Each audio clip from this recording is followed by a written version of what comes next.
Политичките лидери во Македонија мора да ги урнат менталните ѕидови и што поскоро преку диалог да дојдат до решение за политичката криза, порача преседателот Ѓорѓе Иванов, кој денеска се обрати во Ману на отварањето на меѓународен научен собир македонско-словачки книжевни, културни и духовни врски. Како што европското лидерство треба храбро да го отвори просторот и да ја интегрира цела Европа во Европската унија, така и македонските лидери мора да ги срушат менталните ѕидови и да ги затрупаат менталните ровови.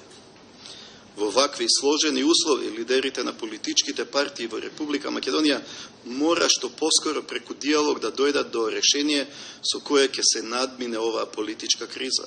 Иванов во обраќањето рече дека поради менталните ѕидови и ровови во кои секојдневно се води политичката битка, се потешко е да се види човечкото лице на политичкиот противник. Македонските граѓани со вознемиреност гледаат како со секоја наредна политичка криза менталните ѕидови се надградуваат, а политичките ровови се продлабочуваат.